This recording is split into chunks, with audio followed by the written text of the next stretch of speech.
morning, ladies and gentlemen. This morning we've come to a part of our lecture where it's incredibly exciting because we're going to have a look at movement this morning. Movement is life. Strength comes by exercise, and activity is the very condition of life. Stagnant pools breed disease and stagnant bodies breed disease. And we've come to a time in Earth's history where people don't actually need to move that much because we've got cars and buses and trains and planes and vacuum cleaners and automatic washing machines, and people don't even use elbow grease to wash the showers now. They just use sharp chemicals. And because activity is not a necessary part of most people's lives, many people are getting sick because their bodies are not moving. A couple of times this week I've referred to the blood as the river of life. It is the river of life because wherever the blood touches, it brings life. It brings nutrition, it brings water, it brings oxygen, and it takes away waste from every single part of the human body to every absolute extremity. One of the problems is when the body's not moving as it should, that river of life doesn't reach the extremities quite like it should. I'm amazed at the amount of people, even young people, tell me they always got cold feet. What does cold feet mean? There's no river of life down there because the river of life is warm. So any part of the body that's cold, it's an indication the river of life's not getting there. And if the river of life is not getting there, death can start to happen in those parts of the body. Early in the week we looked at the kidneys, and we looked at how many people are experiencing cold kidneys because they're not wearing enough clothing in that area.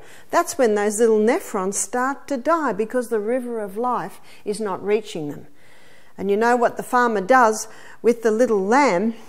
He puts a little ring, little tight ring around the top of the tail, and it takes, I think, a couple of weeks and the tail falls off. Why does the tail fall off? There's no river of life in the tail anymore. And you talk to any farmer, they say it might sound cruel, but it's actually very kind, because out in the paddocks when the rain comes, and it can get moist under that tail, and maggots can get in and even start eating away parts of the sheep. So losing the little tail is actually a kind act, especially when you've got thousands of sheep. But my illustration is to show you the importance of that river of life.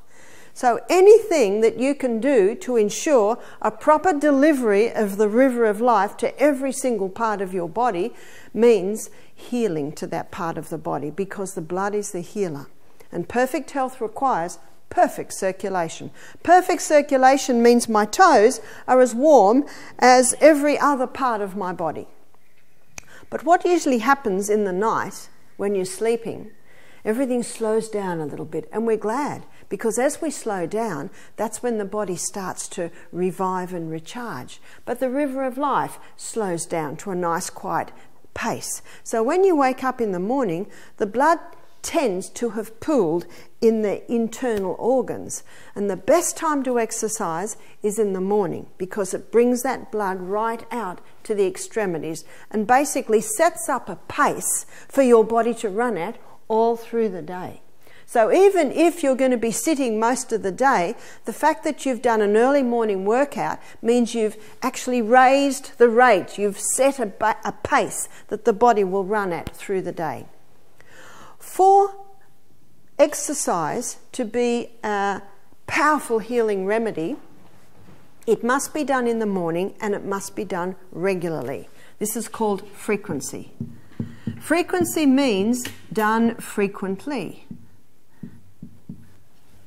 God designed that this living machinery be in daily activity, and in that activity is its preserving power. For exercise to be a preservative, it must be done frequently. All the experts agree. You won't hear me say that much, but they do agree on one thing. Half an hour's exercise a day will keep the body in good working order. That's your maintenance program. Have you ever seen a house that hasn't been maintained? When we came into this health retreat here, It was not a health retreat when we came to it. In fact, the first time we walked into this building, I thought it looked like a sickness retreat. It had not been maintained. All the draining areas were all blocked up. In fact, Michael chipped back the grass one day, and he kept chipping and he kept chipping at the back, and he chipped back a full foot and he found a drain. And in the drain was an old boot and some old clothes. And because the drain hadn't been maintained, the water was all coming in. And there was a lot of mould in this place. When I came here, I thought, how could this ever be converted into a health retreat? It had had no maintenance program. Takes a lot of work to build a house, but not a lot to maintain it. Well, we came in and there'd been no maintenance. And it took 6 months of a lot of workers to get this once again up to operating standards. It hadn't been maintained. We're maintaining it now. I meet so many bodies that haven't been maintained. Haven't been maintained. And some people say, can you get me fixed in a week? I said, whew, the body's an amazing piece of machinery, but whoa, that's a tall order, a week. How long since you've exercised? Oh, 20 years. Do you know, with many human bodies, it takes 20 years of not treating it right before it breaks down quite badly. Well, I've got some good news. It's not going to take 20 years to get it better again. Did you catch that one? Won't take 20 years. Might take 2. Take a month for every year you've done it wrong. It's not year for year. That's the good news. We couldn't get this place ready in a week. It took 6 months of very hard work. And this is not a living machinery. Your body's a living machinery.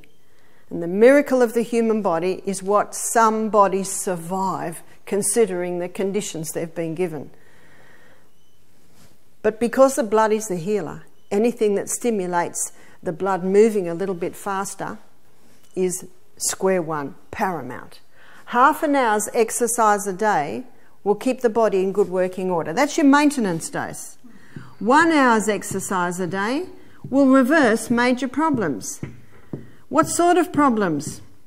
You name it. Start at the tip of your toe and go up to the tip of your head. And any problems in any area of the body, take a 1 hour exercise a day to get a reversal of major problems. Did you hear about the old Aussie farmer? Happened about 30 years ago. Michael said it was in the news again recently. Been given 6 months to live. I think he was in his late 60s. He had cancer. In his distress, he just put a few belongings into a wheelbarrow and decided to walk. He's going to walk around Australia. And he walked, and he walked, and he walked. It took him 2 years. How long did he have to live? 6 months. When he got back, he felt fantastic. He felt vibrant. His body was not walking like this anymore. It was almost sprinting. And the energy that it took to sprint was less than the energy when he first started out just to walk. Amazing things happen in the body when you start to move it. He saw his wife and he thought, who's this old lady?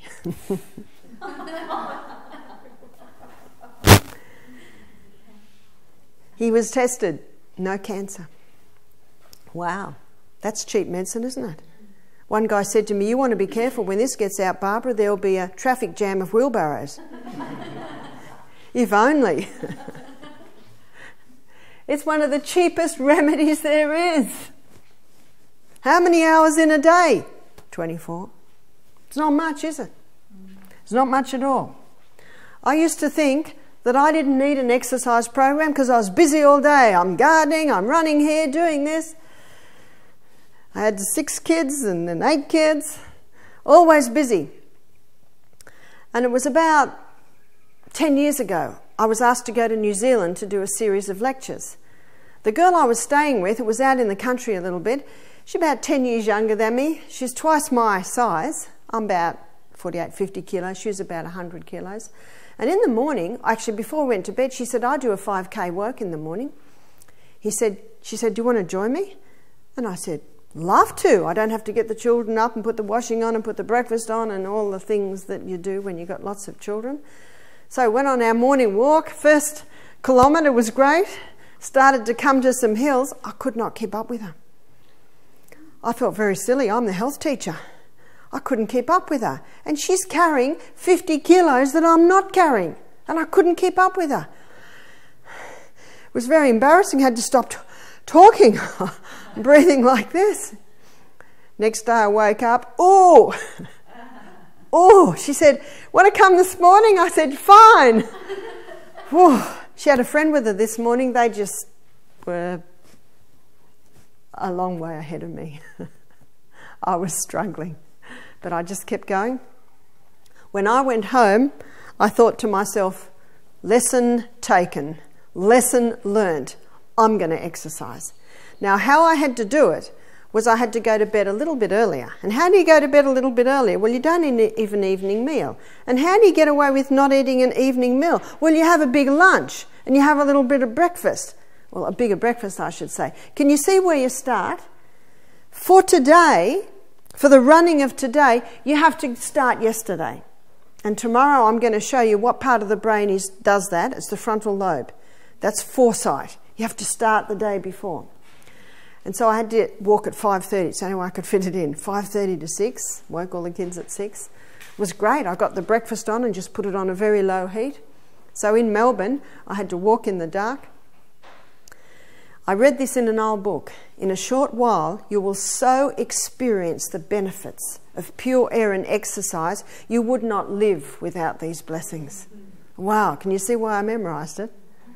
Just love it. It's actually one of my favourite parts of the day. I look forward to it with excitement. Because when I get back, whoa! A friend of mine, young girl, recently told me this. She told me this last week. She said she was going out with a guy. They were having, really enjoying each other's company. And then he said, look, I want a bit of space. And he broke it off. She was devastated. She said to me, I'd go to bed crying, I'd wake up crying, I'd have a shower crying, and I thought I've got to do something. So she put her joggers on and went for a run, 5K run. Halfway through the run, she's feeling so good. You see, feelings went back a bit and decision part of the brain kicked in, and she said, what am I doing?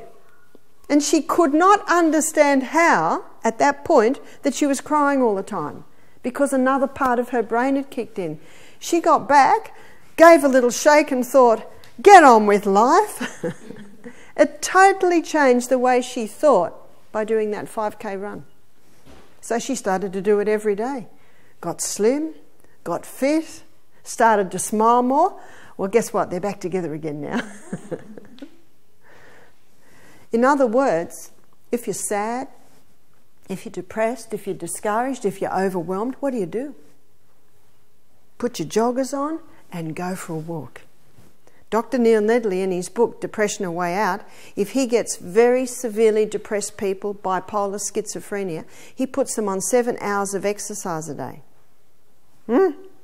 7 hours of exercise a day. This isn't 7 hours of aerobic. The guy that walked around Australia, I'm sure at first the pace was like this. You just start where you are.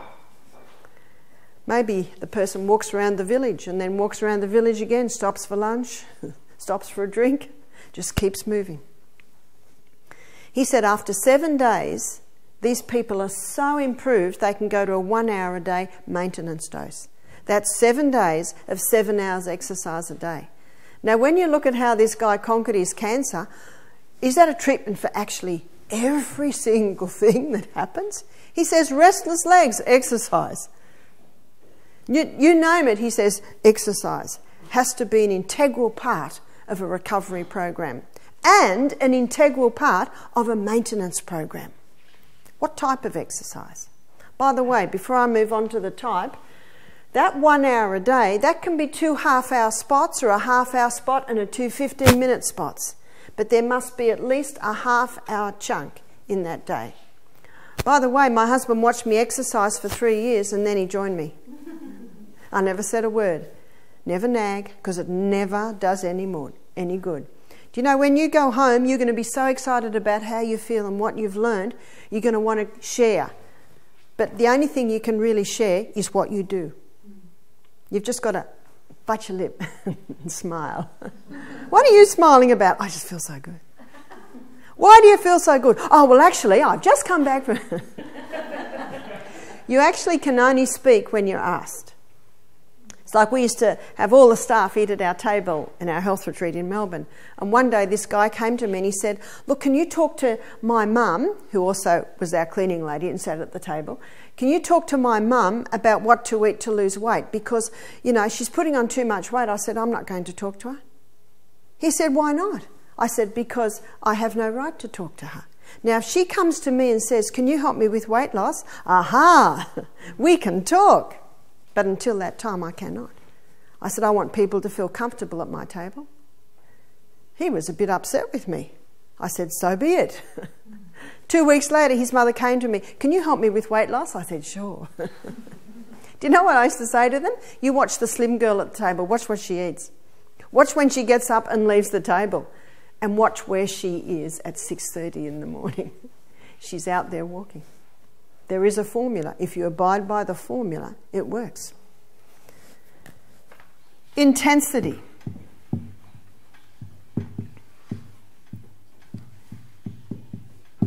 Intensity is the other part of the formula.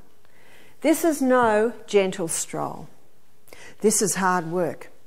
And I think when the farmer with the wheelbarrow came to the hill, there's a bit of hard work there, wasn't there? But notice when you're cycling, notice when you're walking, there are periods of intensity and periods of rest. And the rest is just as important as the intensity. You could call the rest recovery. Rest doesn't mean stopping.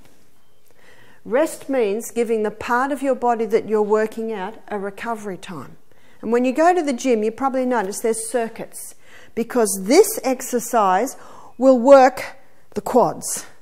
And then when the quads are starting to scream at you, give me a break, then you'll go on to maybe another one where the quads will get a break and maybe you're doing push-ups on that one. So the quads are getting recovery time. And you'll find cycling, you do it because you're up the hill and then you've got your recovery downhill. You look at children in a playground. What do you see? Dart here, running over there, stopping for a little bit, running over here. Have you ever watched them? You watch children, they've got periods of going for it, periods of recovering. Now, they're not choosing that recovery time, that's just what they do. Always watch the kids. How do the kids breathe? With their abdominal muscles. By the way, how do they run? On their toes. On their toes. I've got a friend who's a runner and he said, I was taught to run like this, you know, heel up. He said, you know what they're saying now? Oh, sorry, that was wrong. You've got to run like the children do. Watch how you run on your toes. Just watch the kids, the way they naturally do it. That's the way to do it. So what is this intensity? It's called interval training. Have you heard of interval training? It was probably in about the 90s, I think. There was a Japanese trainer who got his girls, I think it was figure skating, ready for the Olympic Games. He got them to an incredible fitness and he did it by this interval training. And what it is, you absolutely go for it for 30 seconds. That's not long, is it? It is when you're going for it. That's all it takes is 30 seconds. Absolutely going for it. And how many people, when the heart rate starts and the respiration increases, they back off? How many people, when they're going up the hill, back off a little bit? Nah, you push yourself up the hill, and when you're going down the hill, that's when you can back off a little bit. It's this interval training.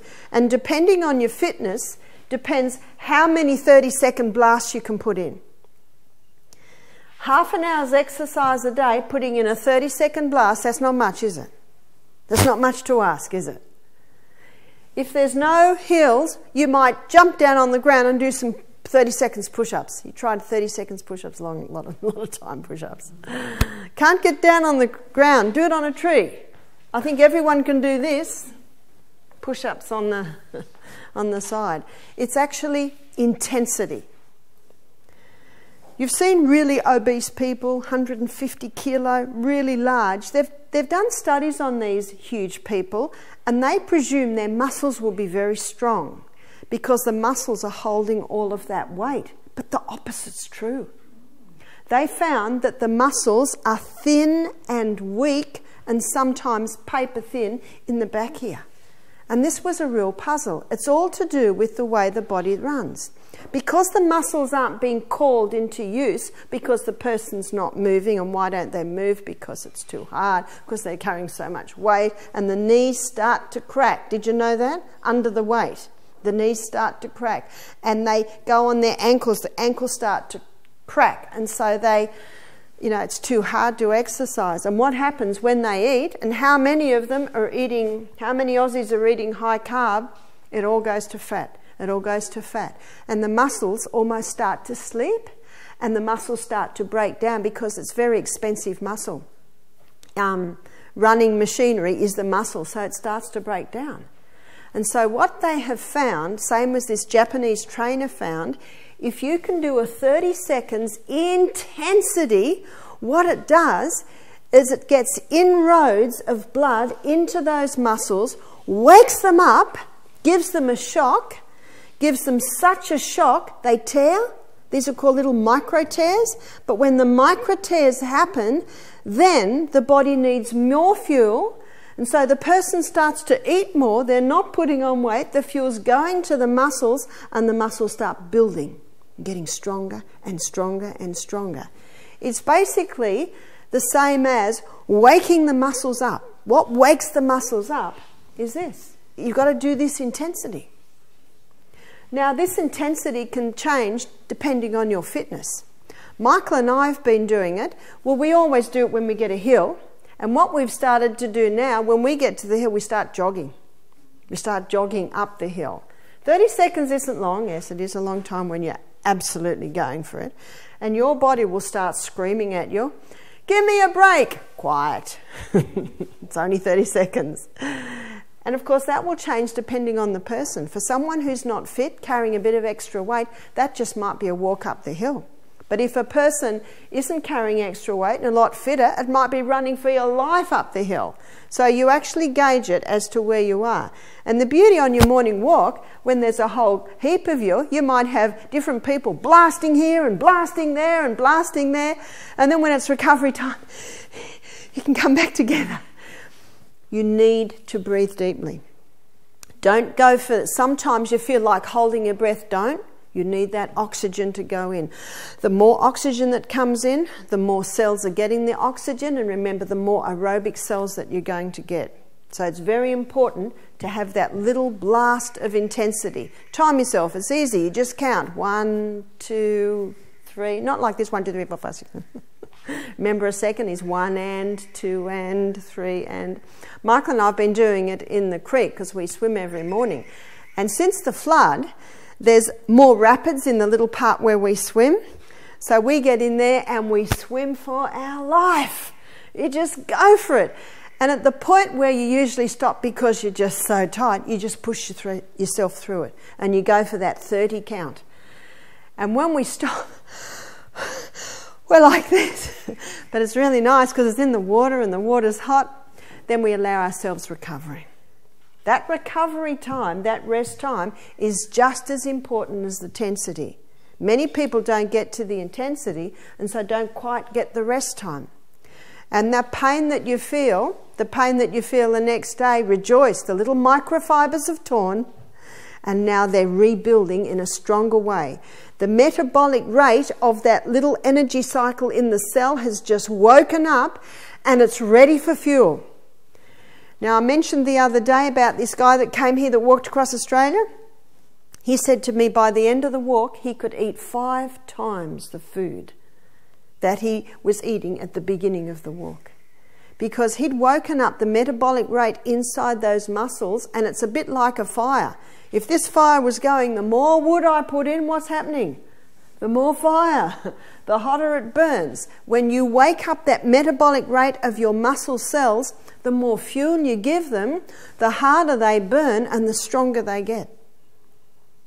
I was reading about Dr. McGuff recently, and he's a guy that's written a book on this, Science by Exercise. I haven't read the whole book, I've only just started, I only just got the book. Fascinating stuff. He says in there, regarding weight loss, which is what so many Aussies are very interested in, he says 80% is diet. Now this is the exercise guru. He says 80% is diet. And he shows the importance of dropping these carbohydrates right down, increasing the FPF, fibre, protein and fat. So you get a fuel that is not going to be stored, that is going to go into that cell to be burnt, into those muscle cells. He says 20% exercise. But when you go to this intensity, you increase the body's ability to actually kick into that protein burning, that fat burning. See, what you're looking for is a release of the human growth hormone. With a release of the human growth hormone, you see, he talks about ancestors and running for your life because there's a tiger after you, or there's a man with a gun after you, or there's a dinosaur after you, whatever the theory. The body starts to think, we've got to get rid of this excess weight, we've got to get these muscles a bit stronger so we can actually run from the tiger a bit better. That's one of the theories. However you put the theory in, it's the same thing. You can change the metabolic rate of your cells to become fat burners, to burn off the excess fat and to strengthen those muscles. Dr. Atkins, he showed in his book that if you're eating adequate protein, you will never lose muscle. And so you see the cycle that the obese, overweight people get into. The more carbs they eat, the more it is stored and the less the muscle is being used. What does the human growth hormone do? The human growth hormone stops burning glucose as fuel and becomes a fat burner. And you can see why, because burning the fat will give more than twice the units of energy that the glucose will give. The human growth hormone also triggers an enzyme to be released that directly goes to fat stores to help break them down so they can be burnt as fuel. The human growth hormone also increases the body's ability to utilise protein. This week we've looked at the importance of protein. We've looked at the fact that every membrane around every cell in your body is 50% protein. We looked at the double-banded helix strand, which is the DNA, and the amino acid bands. We also looked at the ribosome, where the new cell is made, and it's brick upon brick upon brick to make the new cell. What are the bricks? Amino acids. Body cannot heal without protein. So number one, it's very important to be eating adequate protein. Number two, it's very important to be mindful of your gastric juices, so you've got enough hydrochloric acid to break down the protein. And number three, it's very important that you move that body every day, get that at least 30 seconds going for it, causing a release of the human growth hormone so you can better utilise that protein.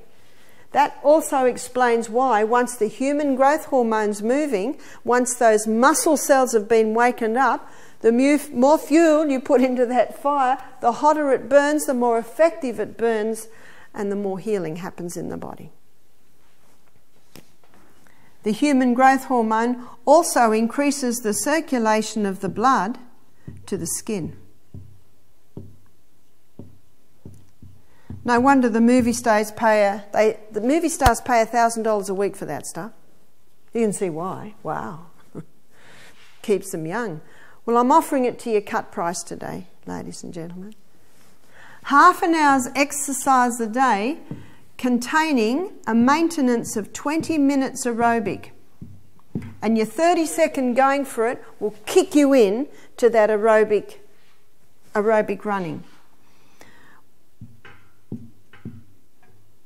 Aerobic and cardio it's called. Why is it called aerobic?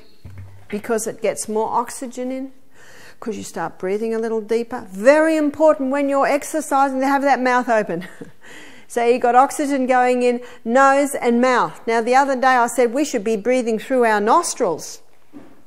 But when you're exercising, when you're going for that 30 seconds, aerobic, when you've got that human growth hormone type exercise happening, you need both. One lady said, "You said we should breathe through our nose, Barbara. I've been exercising, walking up the hills. I have to open my mouth." I said, "So do I. We all do." Aren't you glad God gave us two? And when you're really going for it, you need both. Absolutely. That's your aerobic. What's your cardio? Your cardio is referring to the cardiac muscle, which is the heart muscle. And when you start moving, that heart muscle starts pumping a little bit faster. So they're your signs that you're doing the intensity. Your intensity is your aerobic cardio. Dr. McGuff is a cardiovascular surgeon, and that's why he started at this theory to get his heart patients' heart muscle running a little bit faster. But then he found all of these other benefits. Very interesting reading. The proverb says, "Keep the heart with all diligence, for out of it are the issues of life." Absolutely. Keep that heart with diligence. How do you keep it with diligence? You make sure you're lowering your carbs, eating the 3 essentials, and you're moving the body every single day. One lady said to me, "Do you ever wake in the morning and think, I won't go today?" I said, "No. It's actually not even one of the equations of the morning." When I wake up in the morning, my thought is it raining? Do I need a hat? Is it hot? Do I just wear a t-shirt? 9th of March this morning, first day I wore my leggings. It was a bit cool this morning. That's the only equation in my line. So the human growth hormone, easily accessed, half an hour's exercise a day containing the 20-minute aerobic will cause a release of that human growth hormone. And remember, your 30 seconds, that's the beginning of the maintenance of your cardio. Yes, you have recovery, but that 30 seconds kicks you into aerobic running. Basically, when I mean running, the cell running, your metabolic rate running. When you maintain that 20 minutes aerobic, the human growth hormone is active for 24 hours. Wow. You know what that means? It's forever running. I told you it was a bargain. No matter where I am, I do it. When I was in Fiji early December, early morning along the beach, that was so nice. And then we just ran into barefoot running on the beach, nothing better. And then we dived into the sea at the end. I had about 100 Fijian kids between the age of 40 and about 14 and 35. I remember there was this young Fijian man taking the exercise program and they're walking, and I ran up to him and I said, "Can we run?" He said, "Yes." And we went for it. He said, because you see, sadly, some of those young Fijian kids are overweight and they can't run. But you just start where you are. Maybe a brisk walk. You just do what you can. And what if the ankles or the knees aren't working? Get an exercise bike. Still doesn't work. Swim. Swimming is excellent exercise. I was in Foster a couple of years ago doing meetings, and we got an apartment by the sea. Have you ever booked an apartment by the sea or with sea views on the internet? Yeah, we had sea views, about 2 foot of it between the buildings. Anyway, we were 1 street back. When you read the internet, you think you're right on the beach. Anyway, we walked on the beach every morning. And it's hard to get aerobic there, so I just kept running. You keep doing bursts of running, or jump down and do bursts of your push-ups. And there was a sea pool. How I love sea pools. High tide, the sea pool gets a beautiful flush out. So every morning I dived in the sea pool. Do you know what that quick cold does? Now it's July, so I'm in the sea pool 10 seconds at the most. But the sea water in the winter is a lot warmer than the creek water because of the warm currents that come through. So I was only in there about 10 seconds. And I don't know if you've experienced it this week. Please try it if you'd like to. Mention it to Howard, take a little towel, leave it down by the bridge maybe, and at the end of your exercise, dive in. And you'll find when you're coming back, your muscles are energized. We find after we've done our dip in the creek, we can almost run up those hills because that's what that quick goal does. It just energizes those muscles and just whoosh, Gets that blood in very quickly. So I'm down by the sea pool, diving in every morning. So good. And there was a lady there, and I saw her there about 3 mornings. She had a wetsuit on, she had a little wetsuit hat on, she had a kickboard, she had flippers, and she would just go backwards and forwards. So one morning as she was coming near me, I went over near her and I said, "Excuse me, can I ask you a question?" And when I got nearer, I looked at this lady. She was in her 70s. Whoa. I said, "Can I just ask you a couple of questions?" She said, "Sure." I said, "Why are you doing this? Are you doing this for an injury?" She said, "No, this is my morning exercise program." She said, "This works really well for me." Wow. Knees or feet don't work? Swim. Cold? Get a wetsuit. Can't swim? Kickboard and flippers. There's no excuse there, is there? That would have been the best investment she would have made. I said to her, if everyone in Foster was down here doing this, those medical surgeries would nearly be empty. Casualty would nearly be empty. Is it that simple? It actually is quite simple. Exercise is not negotiable. Exercise is essential. But remember what Dr. McGuff says. Diet is 80%. I've got a book in the library by John Gabriel. I don't know if you've ever seen it. There's a picture of him on the front page. He looks like Howard, you know, fit, muscular body, and he's got a pair of pants on and they come out to here. And then inside the book there's a photograph of him. I think he was 183 kilos and he was now down to 80 kilos. And the slogan on the book says, weight loss without dieting. And what he does is he kicks into this. He kicks into this intensity, and that's what he says. On your morning walk, suddenly jump down and do 30 seconds push-ups. And you'll find that many exercise gurus, weight loss gurus now are kicking in to this called interval training, the training of intensity and rest. And remember, after your 30 seconds intensity, you're not sitting down. You're actually doing something a little bit differently, but you're resting the parts that were just going for it, like climbing a hill or cycling up a hill and then cycling down a hill. They're your recovery times. So you just got to find out what to do, where to do it and how to do it. I'm not near the sea. I don't like swimming in chlorine and my knees and my ankles don't work. Fitball. Fitballs are fantastic. Just one ball only takes up a small room, and you know, if you're in a high-rise building and it's snowing outside, you can use fitball. But when you do your fitball, make sure you open the windows because you're going to need some oxygen, some fresh air. That's why we need plants in the house. And you can get quite a workout with your fitball. Pilates. One day I said, I can't get down on the ground. Fitball. That was the only thing we could do with one lady who was about 120 kilo. We got her a fitball and we put her near the stairs and she held on to the banister because at first she couldn't even sit on it.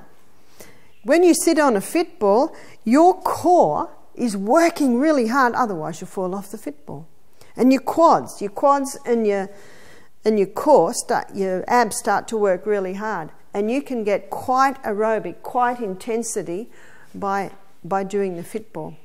So not negotiable subject. You just got to find out what to do and how to do it. It's good to have a few options for if it is hailing or snowing or whatever, where you can do a Pilates workout.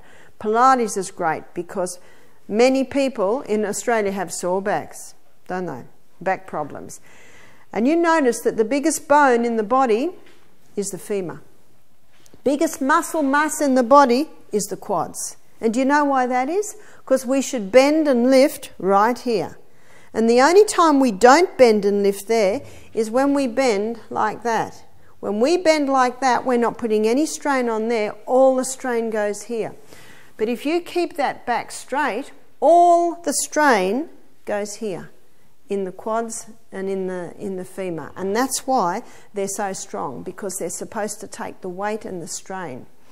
Many people's backs bend like that instead of like that because they sit on lounge chairs like this. So be mindful of your posture. When you get those abs strong, they will automatically pull in to line that spine, so it'll be a lot easier. Now I can bend down with my back straight much more than I used to be able to, because I do it every day, little by little. When I was in the Bronx in 2004, There was this 70-year-old Jamaican man weeding round the... Where do you get weeds in the Bronx? Well, there's about an inch between the telegraph pole and the cement sometimes. Not much. He was bending down weeding. His legs were straight. His back was perfectly straight, and he's weeding. Wow, there's not many people can do that. It's nothing to do with age. It's nothing to do with genetics. And of course, it's nothing to do with money. It's just time. It's just what you put into your body. So let's have a look at exercise. It's got to have frequency, intensity, and the last one is duration.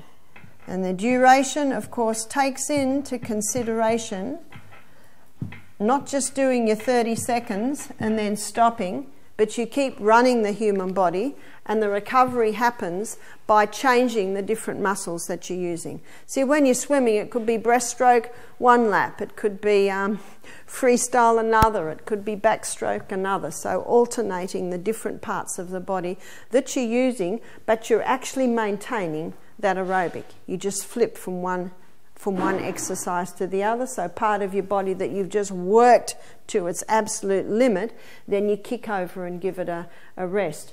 Now what this Japanese trainer found, that when his girls exercise like this, then when they went for a big long endurance skate, they had more energy to do it. They had more ability to do it because all week they were doing this interval training. It's quite simple, isn't it? And when you know those keys, then you're able to use it. We had a girl come here and she told me that one day she was going to a basketball. She's about 15 when this happened.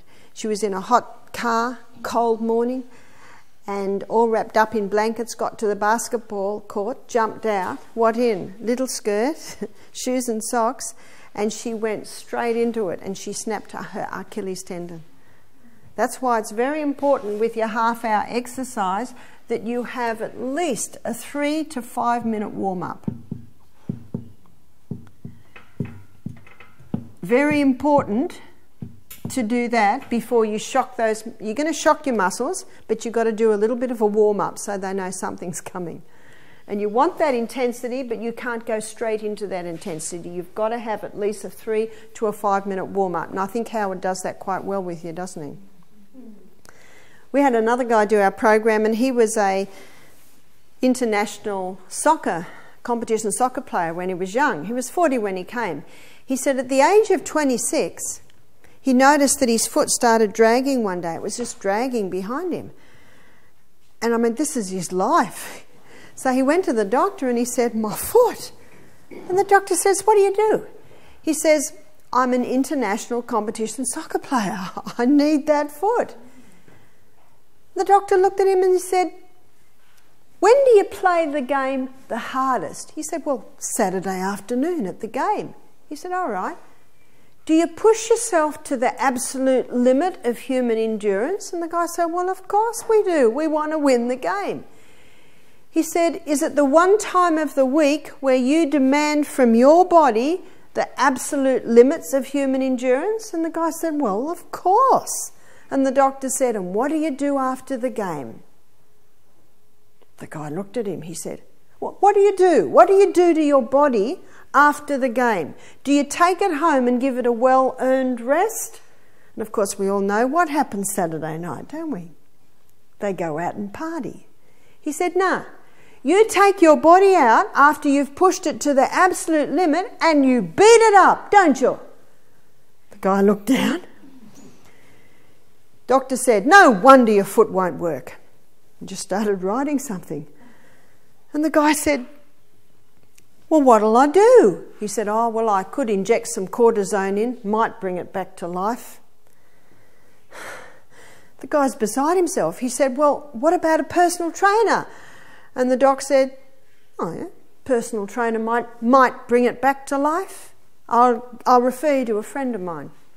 He went to the personal trainer. Personal trainer did exactly the same thing. "And what do you do Saturday afternoon? And what do you do Saturday night?" And the guy's getting a little bit sick of this now. He says, okay, yeah, that's what we do. But he said, what will I do now? The personal trainer said, swim 40 laps a day, you might save it. And he just walked away. He did. He said, I saved my foot. It was very good advice, because that foot, it needed a little bit of rest. You know, when someone's got an injury, there needs to be times of rest and times of working it, because you've got to get that blood into it. And that's why you're the guide. If it's a sickening pain, don't do it. If it's a pain of, give me a rest soon, you can do it. I think only you know your pain. We all know the sickening pain of don't even think about that. And we all know the pain of, it's like when the massage therapist massages those rock gardens in your shoulders. It's like, oh, that's so painful, but please don't stop. It's there's that good pain. And he saved his foot. You see, swimming was excellent advice, because he was really working out. He had to get that human growth hormone released by the intensitive, but he could not do any intensity on that foot. At first, the poor old foot sort of gave a little flip every now and then, but after about a week, the foot started to move a little bit. After another week, the foot started to kick. I think it took about 3 weeks, and that foot was as strong. Wow. When you have an injury, don't cradle it. Don't put it in the nursery. Obviously, it can't quite do what the others can do, but you must move it. You look at any kid that's had a broken bone and got plaster on, and the doctor says you can't walk for 6 weeks. Have a look at the kid at 3 weeks. They're running around the place, dragging that plaster behind them. And notice they recover so much quicker. And I tell you what, if it hurts, they won't do it. And that's the body's sign. Do you know pain's your friend? Pain is there to tell you, don't do that. Or please do that, yeah? It's like when your muscles get very sore on the morning walk, it's the lactic acid. What do? You stop, you look at the view. Maybe you'll start working out the top part of your body while you're resting the sore part. And when the pain goes, keep walking. Because the more oxygen you'll get into your body, the less lactic acid that you will get. So it's very important to keep moving that body. There's the story of, and a guy told me this story, he said, I broke my tibia and my fibula. He said, I was in hospital for 3 months. I said, 3 months? He said, well, the pin and plate didn't quite take, so they actually had to do it again. He said, I came out of that hospital the fittest I've ever been. I said, excuse me? Fittest? Sitting in bed for 3 months? He said, I sat up my whole bed like a gym. He said, every hour, I'm working out. It was probably like walking 7 hours a day. What a great idea. I think if he hadn't been doing that, he might have been in that hospital 5 months. He couldn't work the leg, but he could work every other part of the body, get that blood working at a better rate, which meant more blood was going into that leg. You'll find most physiotherapists, they're getting people up within a few hours sometimes of their operation. And some people think that's not right. It actually is right. Yes, they do them to get them home quicker so they can have the bed for someone else, but they can only get them home if the person's actually well enough to go. And what gets them well enough to go? Getting them moving as soon as possible. You know, 50 years ago, if a woman had a baby, she couldn't get out of bed for a week. Now, they get the woman moving quickly. I had a few home births. You know, after you have your home birth, you can actually get up and tend your little toddler. You know, you've heard stories of the Chinese squatting in the fields, planting the rice. Oh, I better go behind a tree. Baby's born. Baby gets wrapped up. You know, we hear these stories. Well, I've met a few people that have seen it. Do you know what one of the things is? That woman is active right up until she gives birth to her baby. It's not a sickness. I say to people, it's a physical event. You've got to start training. I say to women, as soon as you fall pregnant, you've got to go into training. How many women sit back? I've got a craving for ice cream. I've got a craving for chocolate. And they get bigger and bigger. And then when the baby comes out, they've got stretch marks all over them because they just got so big. I remember one of my babies, he was an 8.5 pound baby. I went in and the lady said, are you sure you're ready? Are you sure I said, yeah, I'm 9 months and I gave birth to a 8.5 pound baby because there was just no excess weight on. There's no need for that excess weight. You got to go into training. A woman should be her fittest as she goes into labour. And I had the great privilege of actually delivering my 5th baby. They thought I had ages to go and everyone left me. So I started marching around the room and I felt the urge and I was able to deliver my baby myself. What a beautiful thing to actually take out of your body a baby. How many women don't have that privilege? You've got to be very fit. You've got to get ready for this physical exertion. It's called labour and it's hard work. It's hard work. And if you're fit and able to do it, you won't get women fearing childbirth. None of my girls feared childbirth. They all had home births and delivered their babies naturally because they'd never heard any scary stories. Because they grew up in a home where birth was spoken about as a very natural thing, that the woman can do it easily. The attendant should be just there to be called upon if needed to be. It is not a sickness. We had an organic farmer and his wife do our program a couple of years ago. There's nothing wrong with this couple. They were in their 60s. Nothing wrong. I could not find any ailment in this couple. They said to me, we've been organic for 30 years. They have an organic dairy farm. They said, but everything we eat is organic. And the farmer said to me, do you know I'm never called out to a cow in distress at childbirth now? Wow. He says, before we went organic, once a fortnight I'd be called out to a cow in distress giving birth to her baby. He said, never now. Isn't that interesting? Every cell in the body is so well nourished, it works well. And what a sickness industry almost is surrounding birth today. Yeah? And yet if the woman's body's strong, healthy, well nourished, birth should happen with ease. Tomorrow we're going to talk about what happens between the ears, and I'm afraid many women fear childbirth, so that's the fear thing. But you know, fear and faith are polar opposites. When a woman believes that she will be able to deliver her baby and the baby will be healthy, that goes a long way to producing that. I remember there was one book written, Childbirth Without Pain, and it was this guy, Grantley Dick Reed his name was, and he was an English physician in about the 40s, and he used to watch women scream all through childbirth.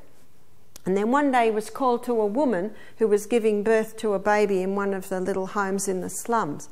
He went down there, he went into the room, it was dark, and he said there was a real peacefulness in the room, and there was the woman going through labour, breathing through every contraction in control, and he decided to just stand back. He thought, this woman doesn't need me, but I'm going to watch. And as the breathing got heavier, he knew that the contractions were getting stronger, and she would just relax and breathe deeply between every contraction. He knew when she went into contraction, he knew it by the way she was breathing. She'd breathe up to the intensity and breathe down. And then her breathing changed and guttural sounds began, and he knew the baby was being born. So he went over closer and just helped her a little to deliver the baby. He went home that night puzzled. He thought, why did this woman just birth her baby naturally with no screaming, no terror? And he just thought of the women in hospital who just scream, and how was such a marked difference. And he went right in to what happens in the stomach wall. See, we have muscles that are involuntary and muscles that are voluntary.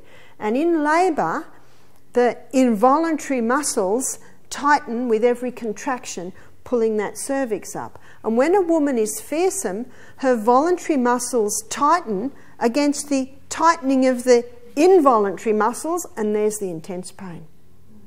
Isn't that interesting? So he wrote a book, Childbirth Without Pain, by Grantley Dick Reed. And again, where did it all start? Just between the ears. It's the way that the woman saw it. And the reason the Chinese women give birth to their babies out in the field, I'm sure they go home and have a little rest, is because they have no fear. Because they've not known any fear in childbirth. Tomorrow we're going to spend a whole lecture on what happens between the ears. But one of the best ways to get that brain working a little bit better is to exercise. Exercise is vital. It's the very condition of life. More people rust out than wear out. This amazing human body is different to any other machinery. The more you work it, the stronger it gets, the more efficient it gets, and the stronger that heart gets, and the more efficient that heart beats. It's almost like your bank account. You put a little bit in your bank account every day, within a year or 2 or 5 years, you got a nice sum of money. It's exactly the same with exercise. You put a little bit in every day by your morning exercise, you have a look in a year or 2, and you'll be amazed at how strong your body is. I just do half-hour exercise a day, containing always approximately 20-minute aerobic.